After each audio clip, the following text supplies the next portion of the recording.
salut les turfeuses, salut les turfeurs, bienvenue pour un nouveau pronostic de Benoît Requin. Merci pour vos likes, pour vos commentaires, n'hésitez pas à vous abonner pour recevoir tous mes pronostics tous les jours et pour accéder à tous mes tickets pour la course du Quintet, rendez-vous directement en description de la vidéo. Ok, place au pronostic du Quintet du dimanche 1er mai, direction Paris-Longchamp pour le grand handicap de la nouvelle piste. Plat, 1400 mètres, 15 partants car le 15 est non partant. Réunion 1, course 4, indice de confiance 1 sur 5.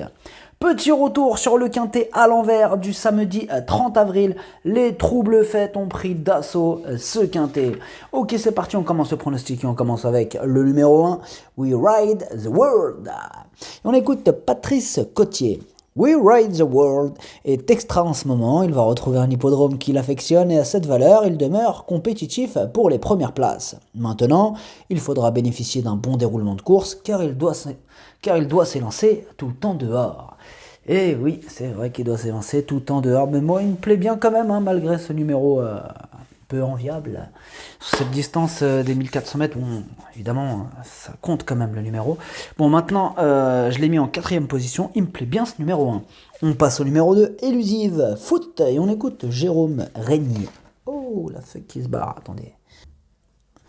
Alors, Jérôme Régnier.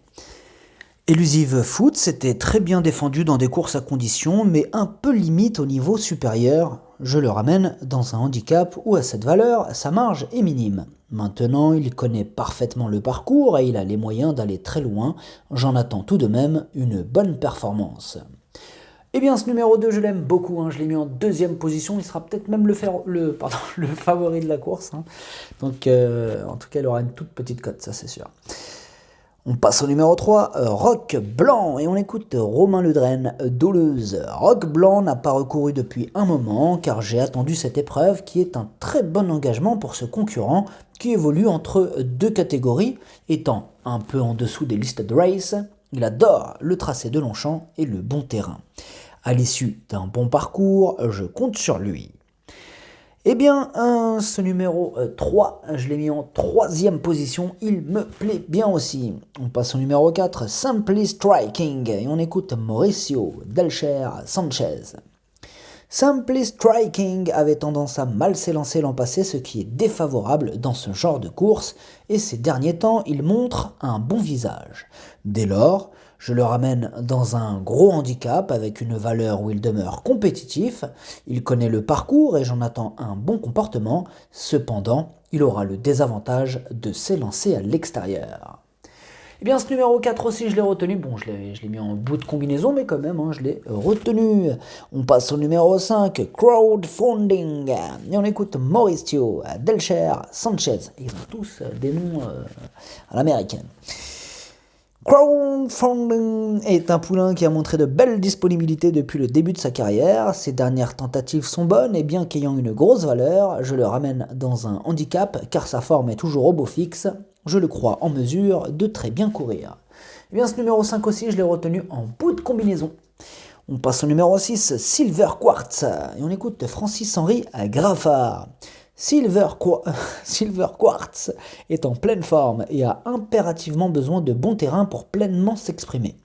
Avec lui, je n'ai pas beaucoup de possibilités en termes d'engagement. Je ne suis pas convaincu que les pelotons touffus soient sa tasse de thé. Eh bien, ce numéro 6, je ne l'ai pas retenu dans mon pronostic. Bon, en revanche, il est juste à côté, étant donné que c'est mon cheval de complément en cas de non partant. On passe au numéro 7, It's All a Dream. Et on n'aura pas les commentaires de l'entraîneur pour ce numéro 7. Par contre, lui non plus, je ne l'ai pas retenu dans mon pronostic, mais il est en plein milieu de ma liste de possibles troubles faits repérés. Donc, attention quand même, petite méfiance pour ce numéro 7. Il est ouvert, ce compté, il est ouvert. On passe au numéro 8, French Comte. Et on écoute Erika Madère. French Comte a été malchanceux lors de ses dernières courses car il n'était pas facile de revenir de l'arrière-garde. Pour un cheval de vitesse, c'est toujours difficile les courses avec 16 partants.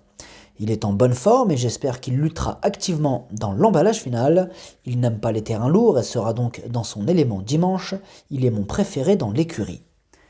Eh bien, ce numéro 8, moi, c'est pas mon préféré, hein, ni dans l'écurie, ni dans cette course, je l'ai pas gardé. On passe au numéro 9, Be My Day. Et on n'aura pas les commentaires de l'entraîneur hein, pour ce numéro 9. Je ne l'ai pas retenu dans mon pronostic. Par contre, attention, il est en tête de mes possibles casseurs de tickets repérés. Hein. Lui, il est en tête. Hein. C'est lui le plus dangereux à mes yeux des nombreux casseurs de tickets que j'ai repérés. Il me fait peur ce numéro 9. On passe au numéro 10, Chalali. Et on écoute Francis-Henri Graffard. Chalali reste sur un convaincant succès. Il a certes été pénalisé de 4 kilos sur l'échelle des valeurs, mais garde son mot à dire. Je lui ai accordé un peu de temps après sa dernière sortie car il a été un moment moins bien. Tout est rentré dans l'ordre, lui aussi apprécie le bon terrain. Eh bien, ce numéro 10, il est en tête de mon pronostic, c'est mon préféré, hein, je l'ai mis premier. On passe au numéro 11, Millfield, et on écoute David Smaga. Millfield vient de renouer avec le succès sur cette piste. Depuis, tout va bien pour lui, il a été pénalisé et revient dans les quintés, mais devrait une nouvelle fois répondre présent. Alors, il me plaît bien Millfield, hein, on le connaît bien d'ailleurs, il est bien connu à ce niveau, je l'ai mis en 5e position. On passe au numéro 12, Chirimiri, et on écoute Christophe Ferland. Chirimiri a effectué une bonne course de rentrée, pris de vitesse au début, il a eu du mal à trouver le passage au moment opportun. Cette course lui a été bénéfique et semble en bonne forme actuellement. De plus, je pense qu'il sera à l'aise sur ce parcours. Maintenant, il aurait préféré une piste très souple. Néanmoins, j'en attends une bonne prestation. Bien, ce numéro 12, je l'ai retenu, c'est lui le 8e de mon pronostic. On passe au numéro 13, Avoc, et on écoute Richard Chotard. Avoc court mieux que ne l'indique le résultat dernièrement. En très belles conditions au travail et à l'aise en bon terrain, il a tout à fait les moyens de jouer un rôle actif ici à l'issue d'un bon parcours. Eh bien, ce numéro 13, je ne l'ai pas retenu dans mon pronostic. Par contre, je vois qu'il figure sur ma petite liste des possibles casseurs de tickets. Il est à l'arrière de ma petite liste, mais il est quand même dans cette petite liste, donc petite méfiance. On passe au numéro 14, Oasis Cove. Et on écoute Ione Hilare Alvarez. Oasis Cove a montré qu'elle avait le niveau pour remporter un quintet à cette valeur. Les 200 mètres supplémentaires seront un avantage et c'est déjà bien comporté sur ce parcours. Avant le coup, j'en attends un bon comportement. Eh bien, ce numéro 14, sachez que c'est lui c'est mon deuxième cheval de complément en cas de non partant. On passe au numéro 15 qui est non partant. Le numéro 16 qui est... Mais il est où le 16 ? Il est là, c'est Pizzorno. Et on écoute Gianluca Bietolini. Pizzorno a réalisé un bon hiver dans les handicaps. Sa situation sur l'échelle des valeurs s'en ressent. Dimanche, il est finalement en première épreuve. C'est dommage. Dans le deuxième volet de ce divisé, je lui aurais vu une chance de bien faire. En première, beaucoup moins, d'autant qu'il préfère les pistes bien souples. Il n'est pas très chaud, Gianluca Bietolini, il n'est pas très chaud avec ce numéro 16, Pizzorno. D'ailleurs, moi je ne l'ai pas retenu, je regarde, non. Il est même pas dans ma liste des possibles casseurs de tickets, je l'ai tout bonnement pas retenu.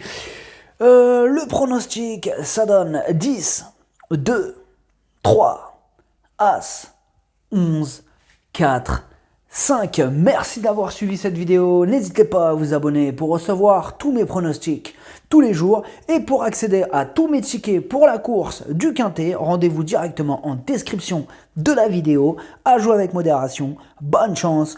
Chopez-le-moi. Ciao.